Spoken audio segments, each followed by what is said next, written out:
Saudações, que felicidade ter você aqui. Mais um sábado para discutirmos temáticas importantes sobre o direito, sobre temas que envolvem a sociedade. Comigo, meu amigo, meu irmão, Dr. Aldenor Rebouças. Satisfação, meu irmão. Saudações, Pedro. Mais um sábado que estamos juntos. Muito obrigado pelo convite mais uma vez. Fico feliz em poder falar para o seu seleto público. Aldenor, todas as vezes que tu vens discutir comigo alguma temática, sempre a gente espera um tema mais, eu diria, incisivo, uma discussão mais incisiva. Mas no final, eu acho que 90% das vezes a gente surpreende o telespectador com sempre um tema diferente, um olhar novo, um outro ponto de vista. E o resultado é isso. Parece que a impressão que tem é que tu tem um sujeito que vai trazer coisas ácidas, incisivas, e não é nada disso, porque tu sempre traz um olhar completamente distinto, um olhar completamente de um observador atento ao tempo. É mais ou menos essa a pretensão que eu tenho, essa observação, porque ultimamente todos os temas, quando eu te chamo, vamos discutir direito nos Saudações, e aí tu sempre me traz um olhar atento, um olhar do tempo, né? Essa tua observação, eu tenho percebido que tu tens observado a conjuntura do momento, assim, tu estás muito atento aos novos temas do direito, claro. Sempre as tuas percepções, elas perpassam por efeitos, sejam na causa ou na consequência, no ponto de vista jurídico. Primeiro eu quero que tu fale, e eu não costumo fazer esse tipo de pergunta, tu já viu Saudação bastante vezes, mas eu quero que tu fale qual é o exercício diário que tu estás fazendo. No sentido de tu ficar buscando sempre temas diferentes. Na última vez a gente discutiu biotecnologia, discutimos essa questão de direito sobre um ponto de vista tecnológico, de uma certa forma. Agora a gente já vai discutir sobre um olhar do que tu traz para nós como um conceito do super vulnerável, né? E aí tu já está com esse olhar ao mundo no sentido das ações e das demandas de convencionalidade. Né? Essa discussão do que está pensado no mundo posto e internacionalizando essa ideia para o direito interno. Traz para mim, primeiro, essa tua percepção inicial, o que está te motivando nessas leituras tão diversas, que nós estamos falando de olhares diversos. As tuas teclas têm mudado. E tem mudado rapidamente, eu tenho percebido. Eu quero te ouvir um pouco sobre isso para a gente entrar no tema proposto, que é a questão da convencionalidade, a aplicação da convencionalidade para os supervulneráveis e alguns casos concretos. Fica à vontade. Bom, o que tem feito, eu tenho lido alguns relatórios de relações internacionais, Departamento de Estado americano, e analisando a conjuntura mundial. É perceptível que as instituições democráticas como pensadas em 88 e no século passado, elas estão sendo desafiadas sistematicamente por representatividade de cidadão, movimento, redes sociais. Isso já é algo, já se fala em algoritmarismo. Sim. Então, a comunicação de massa deixou de ser controlada por grandes conglomerados e deixou de ter controle do Estado, e digamos assim, essa quimera ou esse Leviatã que não estava esperado, que não era esperado, é verdade, está aí se desenvolvendo, se multiplicando, e hoje você tem o super cidadão, que é aquele cidadão que sozinho consegue encampar uma causa e sozinho consegue, se não promover uma mudança, mas ao menos uma parada para a reflexão. Sim. E é isto que... Então, quando eu me convenci de que não era necessário a OAB, que não era necessário uma associação, que não era necessário um instituto, que apenas... A legitimidade era sempre assim, né? Por via de órgãos. De órgãos. E agora não é mais, né? Agora não é mais. Hoje basta você ter um título de eleitor regular, não precisa nem ter o CPF, nem a carteira de motorista, nada. Apenas um título de eleitor regular, você consegue provocar as instituições de Estado a te darem uma resposta. Então, Isso tu tá falando da instrumentalização que tu faz. Porque Perfeito. mexer com o Estado, eu vou trazer 2 exemplos. Aquela Greta, aquela ativista que menor de idade já fazia um estardalhaço no mundo. E, por exemplo, o jogador de futebol português, o Cristiano Ronaldo, que é proibido de ingressar nas redes sociais, porque a movimentação dele, quer dizer, os seguidores que ele tem numa rede social, é maior do que a maior parte dos países do planeta. Então, assim, o tamanho da força que um homem desse, no dia que ele estava numa entrevista lá, onde ele pega uma garrafa de Coca-Cola e afasta e bota um copo d'água na frente dele, a Coca-Cola perdeu 5% na bolsa americana. Pois Quer é. dizer, veja o tamanho de um super cidadão desse. É isso que tu está supercidadão, trazendo? é isso. Essa discussão? É. E nós temos micro super cidadãos, não temos? Quando a gente fala de uma cidadezinha do interior, eu estou trazendo um pouquinho para a minha área, né? Não tem jeito, para o direito eleitoral. Isso. Aldenor, nós estamos falando de eleições em que tu tem um sujeito, por exemplo, uma pessoa. Eu vi um caso agora recente de uma candidata a vereadora numa determinada cidade que tem 15 mil habitantes e ela tem 500 mil seguidores. Mas a cidade em que ela é candidata a vereador tem 15 mil habitantes. Porque Tu está entendendo o tamanho disso? É porque as ideias, elas são, além de irradiantes e expansivas, elas são sempre aditivas. Não existe trocar ideia. Se você me dá uma e eu te dou outra, nós dois saímos com 2. Sim. Então não dá, Claro. não há, é sempre Tu aditivo. multiplica, né? Entendeu? Ou soma. Que ou essa é soma. a tua interpretação. Essa é a minha Sim, então, interpretação. tanto faz. Ou vai somar, no mínimo. Aumenta, né? Aumenta. Essa não é tem a dúvida. discussão. Vai aumentar. Então, o que eu tenho feito? Eu tenho instigado. Tu tens estudado muito essa questão instigado os poderes públicos, seja o legislativo, o executivo ou o judiciário. É lógico que a gente tem mais um perfil mais voltado ao judiciário. A porque tua instigação, ela é afetiva? É por causa, a gente sabe que tu tens uma pessoa do teu afeto que está a internacionalizar suas ações. Então seria isso que te leva, esse é o motivo da tua leitura ser mais internacionalizada. Eu percebo que a tua leitura está muito internacionalizada. Claro. Tu pensa muito no fora. Antigamente tu pensava muito no interno. Era essa coisa que as tuas brigas eram locais. É o seguinte, nós temos os nossos sonhos e os filhos nos trazem os deles. E a gente quer Agrega. participar do sonho deles. Né? Sim. Quer manter os seus. Então, o que eu tenho tentado? Trazer tratados, convenções, para eu poder ter assunto com a minha filha mais velha, que está cursando Relações Internacionais, Pronto. E tu és criminalista. e aplicar na minha realidade. Veja só, eu sou maranhense, adoro arroz de cuchá, Sim. gosto do bumba meu boi, adoro a pólvora que queima nos arraiais. Aqui na Liberdade, o quilombo da Liberdade é o maior das Américas. Sim. Nós temos vários povos indígenas. Peraí, O Maranhão é muito diverso mesmo. eu né? tenho que Falando de fazer alguma coisa para com relação a isso. esta realidade. E aí eu descobri, eu já sabia que faltava juiz no interior, Sim. e eu cheguei a um dado alarmante: que populações indígenas e comunidades quilombolas não têm presença física do juiz. Ora, presença física Em determinadas localidades do Estado. Aí tu tá falando de Estado. do Estado do Maranhão. E por que isso chegou? Porque nós somos o terceiro maior índice. Somos o terceiro maior índice de metros quadrados por juiz. Ou seja, tem pouco juiz, muita área.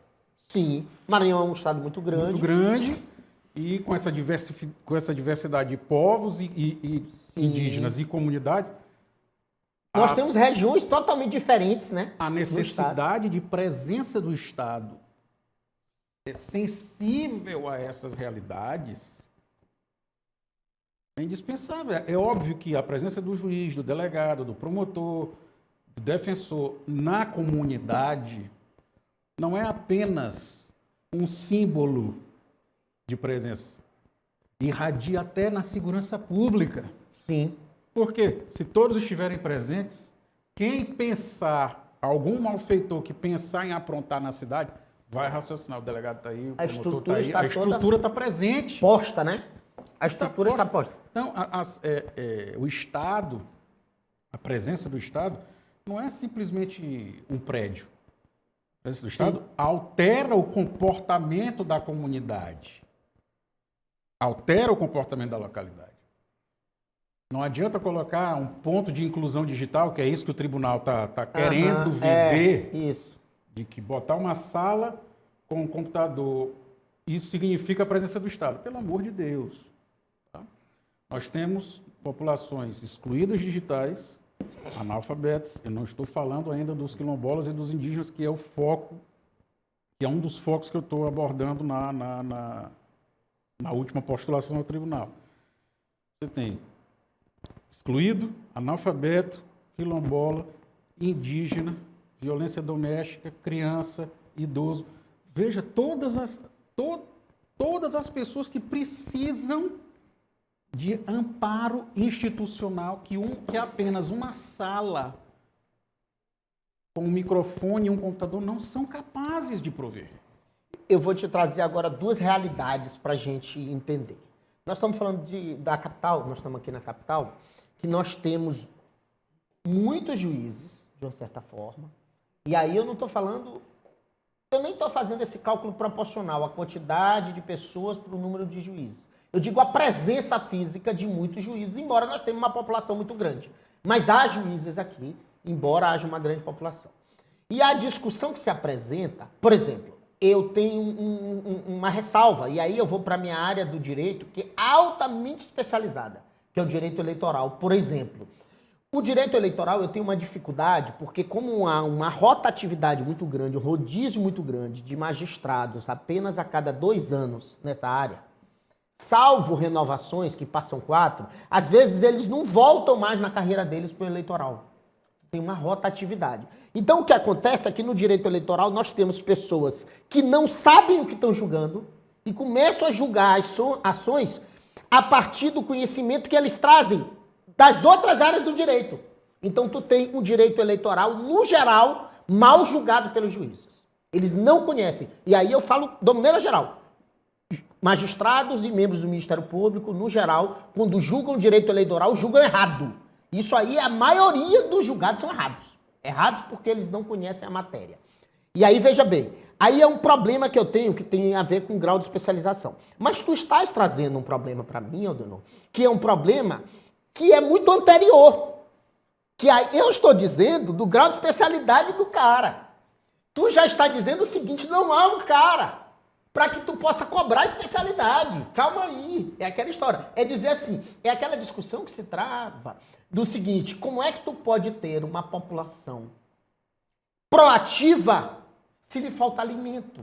Quer dizer, o ser humano, nesse estado de necessidade básica alimentar, não tem como desenvolver outras capacidades. Né? Isso aí a gente já acompanha. Então é isso que eu quero, é isso que tu estás trazendo para nós? Quer dizer, tu está trazendo, quer dizer, pelo menos um juiz generalista que vai julgar errado a maior parte das matérias específicas, a presença física dele lá já faz uma grande diferença. É isso que tu está dizendo. E nós temos um problema no estado do Maranhão. Sim. Quais são os números que tu pode nos trazer com relação a isso? Porque não adianta a gente vir aqui e começar a discutir teoricamente. Ah, porque não tem isso, não tem aquilo. Tu tem um dado para tu dizer? Tenho. Fica à vontade. Quando eles decidiram criar uma corregedoria para o serviço extrajudicial. Eu lembro disso que eu advoguei essas matérias. Eu captei várias... Eu já venho captando informações do tribunal. Cheguei a um dado alarmante. Sim. Nós temos 20, veja só, 20 comarcas criadas. 20 comarcas. 20 comarcas. E olha que nós não estamos falando de comarca, às vezes é mais de um município. Estou falando de 20 comarcas criadas entre 2005 e que o tribunal nunca instalou. 2005? 2005. Nós estamos carregando 20 anos. 20. Mais de 20 anos. 2005 para hoje, entre 2005 e 2013 foram criadas. Sim. Eu coloco, inclusive, as leis complementares que criaram. E o tribunal simplesmente não instala. Por quê? Qual é a O justificativa? discurso perene, orçamento. Ok. O discurso perene é esse. Sem embargo, desse discurso, aprovar agora o projeto para o novo tribunal, 300 milhões. A nova sede do tribunal. Aí nós estamos Eu falando não do valor... Pois é, eu não sei qual a razão o tribunal não procurou, pelo menos ocupar ou fazer que agora todas as grandes empresas estão fazendo, que é o uso compartilhado de prédios. Sim. Nós temos o prédio Do Fórum, da Justiça então, do Trabalho, da Justiça do... Eu não estou nem colocando o Fórum, porque vão dizer que o Fórum está cheio. Mas da Justiça do Trabalho, houve um decréscimo monumental de reclamações trabalhistas por causa da reforma. Sim. O prédio está a olhos vistos com espaço Tá, disponível. ocioso. Tem, de fato. Ocioso. O pouco que vou lá, Então, as pouquíssimas vezes que eu fui, percebi. Eu não sou especialista, posso estar cometendo uma grande gafe, mas acho que é possível, ao menos, uma visita para verificar se a seção criminal, a seção de direito Mas está tendo algum público, problema lá no Tribunal de Justiça? Não comporta mais o prédio do tribunal? Nunca comportou. Sempre, Já aí é uma tem dificuldade dos gabinetes, aí, eu sim. sei. Isso Aí aí é os verdade. Não tem espaço para gabinete. Não tem espaço físico, né? Não tem. Mas esses gabinetes poderiam ir para onde? Para o Fórum Astolfo Serra. Já imaginou levar para o Fórum Astolfo Serra toda a seção criminal? Ah, tu tá falando particionar mesmo. Particionar. Parte Tira a seção criminal de dentro do tribunal e coloca lá no Fórum Astolfo Serra. Qual é o problema? Não sei. Aí Pois já- é, eu não vejo.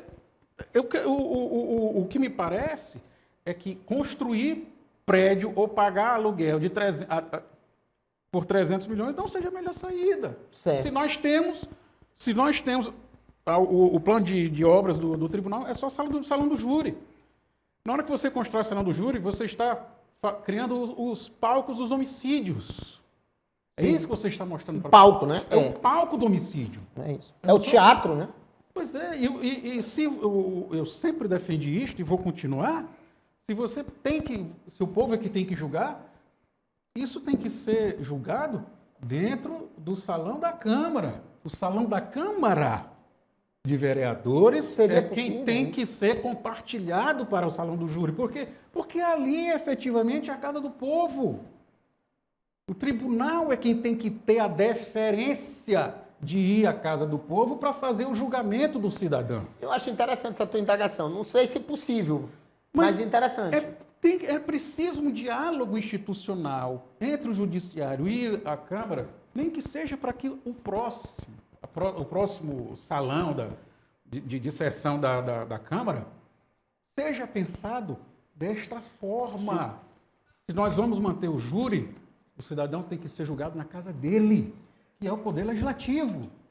Eu entendo isso e acho de fato que no Brasil, e aí eu falo como constitucionalista, eu sempre digo que eu tenho muita ressalva com relação ao que se chama hoje de ativismo judicial. Eu tenho muito problema com relação a isso, porque como constitucionalista entendo que necessariamente o poder prevalente no Estado de Direito é o Poder Legislativo. É o permanente. Não há dúvida alguma. Se existe um poder que é superior dentro da estrutura de poderes em Montesquieu, é o Poder Legislativo. E sempre foi, na teoria e na prática. Na teoria e na prática. Tanto é que os ingleses, ainda assim, sempre supervalorizam o Poder Legislativo. E isso é necessário que aconteça. E a gente tem visto problemas de estados onde tu tem uma valorização para o poder executivo. Tu tem ditaduras executivas. Tu tem uma valorização do poder judiciário, ditaduras judiciárias. Então é um problema. Já previsto lá atrás. Sobral Pinto já tinha pensado nisso. O Rui de Oliveira Barbosa já tinha falado nisso. Mas eu quero que tu me traga, primeiro, o seguinte. É do direito constitucional a possibilidade de aplicarmos, principalmente da nossa Constituição, chamada cidadã, né? Por alguns, pelo relator primário dela, o Ulisses Guimarães, que o direito de convencionalidade, que são esses tratados, acordos internacionais, etc., tratados no mundo, eles devem ter influência nos direitos locais. O que é que tu traz de objetivo com relação a isso? Porque tu me trouxeste um problema. Tu disseste, nós estamos vivendo no Maranhão um problema. Um problema de quê? De necessidade de presença física. É um problema, é como faltar o alimento. Quer dizer, não tem um cara lá primeiro. Nós nem estamos no mérito da discussão, como eu te provoquei, em dizer, porra, o cara que está ali na presença física não está respondendo à jurisdição. Porque ele não conhece a matéria. A gente precisa especializar esse pessoal. E acho que é humanamente impossível que um ser humano consiga deter esse conhecimento. Eu acho absurdo e acho estranhíssimo os ministros do Supremo, os detentores da verdade, onde um deles acha que consegue deter todo o conhecimento do direito. E aí tu viu o julgamento recente sobre drogas, por exemplo, não vou entrar nesse mérito, eu já fiz essa tratativa com o Adelmano aqui, em que a gente chegou à seguinte conclusão, não há criminalista no Supremo. E aí eu disse assim, Adelmano, mas há 4 constitucionalistas. 4 constitucionalistas dos 11, que se dizem constitucionalistas. Aí o problema já é, vamos julgar a capacidade técnica dos constitucionalistas que lá estão. É um problema. Não vou entrar nesse mérito, porque eu quero te dizer o seguinte. Aldenor, traz uma resolução agora. Tu trouxeste o problema. Tu disse, Ted, não tem juízes, o tribunal está querendo gastar 350 milhões para construir uma sede, no entanto está faltando juízes e municípios tais. Primeiro me traz uma fundamentação técnica. E depois me diz uma espécie de solução ou de viés jurídico sobre isso. Bom, vamos lá. Nós estamos falando de... Eu comentei sobre as 20 varas já criadas e não instaladas. 20 varas já criadas, não instaladas. 20 comarcas criadas e não instaladas. 20 anos. Há 20 anos. Em qualquer lugar, ou para qualquer criança, diria que isso é uma promessa não cumprida há muito tempo. Muito tempo. Olha, eu estou usando promessa. No nosso jargão, a gente chama de omissão inconstitucional. Há concursados para isso? Acabamos de terminar um concurso para a magistratura. Está vigente. No dia 19 de dezembro do ano passado, foram nomeados mais 14, ou 15, não me recordo. Para essas 20? Não, já foi a seguinte, foram a segunda nomeação, nós tínhamos 34, além dessas 20, me perdoe, além dessas 20 que estão sem instalação, nós tínhamos 34 vagas. Então nós estamos falando que 54. Existem comarcas que não existem juízes e outras que sequer foram instaladas. Que não existe. Não, tem vara que está lá, que o prédio existe e está sem juízo. Atualmente são 14. E tem 20 que nem o fórum existe. Entendi. Então nós estamos aqui falando por baixo de 34 unidades judiciárias pendentes de funcionamento, coloquemos Isso assim. é um problema administrativo, né? É um problema da gestão administrativa do tribunal. Não. Não é isso? Isso é um problema? Agora eu te digo, tem dinheiro o tribunal porque tem um repasse obrigatório constitucional. Sim. Então, para começar, tem dinheiro. Então, se tem um problema de execução, é um problema administrativo. Estão gastando no lugar errado ou não estão querendo gastar para contratar essas pessoas?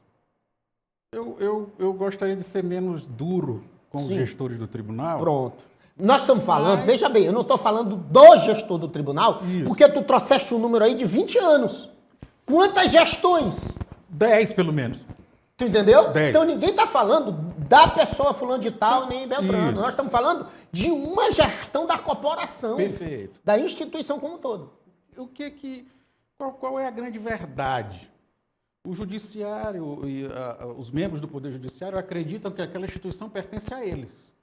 Eles não entendem, e é muito complicado dialogar com eles nesse aspecto, porque eles não acreditam que eles estão lá para me servir. Não. Que eles estão lá para serem os entendo. meus serviçais. É. Eles acham... Sempre pensam. E aí eu vou transpor o tribunal e os juízes. E os ministros, assim, o poder como um todo. Eles acreditam que aquela estrutura existe para satisfação do penduricalho, do horário que ele vai fazer. Eu que sou o usuário, eu sou o cidadão. Essa estrutura existe para me atender. Então, quando eu chego com essa filosofia É rechaçada, ninguém só vê isso. Entrego e diz, olha, o senhor tem que cumprir horário. Eu estou aqui há mais de 15 minutos, o senhor não pode dispor do meu tempo. É isso. Então, Aí o cara fica chateado contigo, quer te perseguir, usar a estrutura do Estado para te perseguir. Então, É isso. você tem que sempre dizer para eles, não, senhor, quem paga teu salário sou eu, você que me serve. Né? Então, o que é que eu tenho dito? Teria que ser um movimento em massa para que as coisas começassem a mudar nesse sentido. Mas o que acontece, Ted? E te digo que eu tenho me debatido com isso, porque há um cartel dos concursados. Sim. Por que eu chamo cartel? Porque é um pacto implícito de que o juiz não foi, o promotor não precisa ir. Como Sim. o promotor não está lá, o delegado também não vai. Aí, como o delegado não tem promotor, não tem delegado e não tem juiz, o defensor também não vai. Então, todos eles são carreiras jurídicas que estão com seus salários garantidos ao final do mês. Pagos e pagos ótimos salários. Com bons salários. Levando em consideração a média salarial do Brasil, eles estão na Sim. casta maior. E você, que é advogado, e eu? Ah, meu irmão. Prazos. Que dependemos... Prazos peremptórios. Outro dia eu precisei, eu fui numa audiência em Passo do Lumiar, o juiz estava fazendo audiência numa cadeira de macarrão, Porra. no quintal Eu me lembro disso. da casa. Eu me lembro disso. E até agora não tenho notícia de que a corregedoria tenha tomado alguma providência. Quer dizer, a punição, digamos assim, que ele sofreu foi ter a imagem exposta num blog. Eu trago isso aí, essa informação que tu traz para nós, Aldenor. Eu me lembro que sempre se teve esse parâmetro que diz assim, o exemplo arrasta, né? O exemplo arrasta. E a fala, às vezes, se pondera. Hoje nós estamos vivendo um mundo contrário. Tu não pode falar nada, porque o que tu fala, tu vai ser punido gravemente. Agora, o teu comportamento pode ser irregular.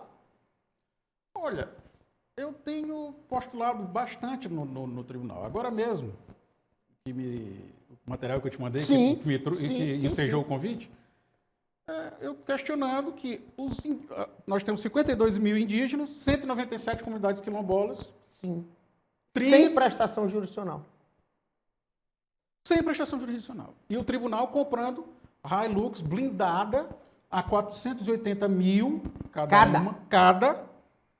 E o pior, eu não tenho consciência, nem soube de alguém disposto a dar um tiro no desembargador. Nunca vi. Pode ter acontecido. Mas se se existir ainda há um respeito muito grande esse assim índice, à toga. Ainda há. Eu acho que a questão... Pelo menos nesse sentido da segurança e tal. Entendeu? Ainda há. Não, tu não vê. Tu não tem vejo visto esse atentado. risco. Não. Eu não vejo esse risco a justificar. Eu não sei por que foram 6. Por que não foram 10 ou 2? Eu não sei. Eu gostaria muito de entender por que essa compra foi de 6. Assim. 6. Por que não 5 ou não 10? Mas me chamou a atenção. Não, peraí, há alguma coisa errada. 3 milhões. Quanto é que custa construir um fórum? 3 milhões? Pronto. Não, isso aí, 3 milhões 1 é milhão? o preço aí. Não. Mas quanto custa construir um fórum? É isso. Essa conversa ainda tem muito para rolar, é uma conversa profunda. Eu não concordo. Veja, aí o juiz acha que tem direito e competência para determinar que uma criança seja internada porque está correndo risco de vida. Sim, e os médicos lá que estavam fazendo o controle de prioridade e de risco? Sim. Um juiz pode substituí-los? Complicado. Essa discussão a gente vai ter que travar. Vamos fazer. Sabe o que a gente precisa fazer? Vamos fazer vou conversar com o Moreiras, se ele não quer, para nós fazermos um saudações maior para a gente discutir esse tema da jurisdição. Ele gosta dessa discussão, né? Do tema da jurisdição. Porque a jurisdição constitucional, tudo ficou constitucional. Tá? Tudo é constitucional. Toda área agora é constitucional. Os caras só falam disso. E nessa postulação junto ao tribunal, eu fiz questão de colocar somente decisões da Corte Interamericana. Pronto. Para não dizer que, não, porque tem um doutrinador que é esquerdista, direitista, porque até isso agora você para tem que sair pautar. dessa lógica. Para sair dessa lógica, está aqui, ó. Foi a Corte que disse isto, tem outra Corte que é a Europeia de Direitos Humanos que também diz isto, então É isso. Está na hora de vocês. Aldenor Rebouças, infelizmente o nosso tempo se esvaiu, mas vamos marcar a continuidade desse bate-papo. Vamos marcar num dia de quarta-feira para que a gente possa gravar esse programa e fazer aquela extensão. Fazer TV e fazer depois YouTube para a gente fazer um papo de 1 hora para que a gente consiga produzir mais raciocínio. Vamos remarcar essa conversa. Vai ter a parte 2 desse diálogo. Eu já quero dizer para você, segue a gente, programa Saudações, assiste no YouTube. Comigo aqui eu vou dar aí 10 segundos para a despedida para o meu amigo Aldenor Rebouças. Fica à vontade, meu irmão. E já faz o convite para a continuidade desse papo. Mandar um beijo para minha esposa e minha filhinha Helena e Letícia, que está motivando os estudos. Que está motivando meus estudos, elas duas principalmente. E minha esposa que permite que eu possa estudar. Cadê papai? Papai já ganhou o beijo da vez passada. É verdade, então tem que agora, fazer. E próximo encontro? Próximo encontro está marcado já. Nós vamos voltar a discutir essa temática à profundidade, um assunto bem amplo, jurisdição constitucional, efetividade das instituições de Estado. E eu deixo um abraço carinhoso aí para todos vocês, pro meu amigo Moreira Serra. Vamos marcar esse encontro em conjunto aí. Até a próxima. Tchau.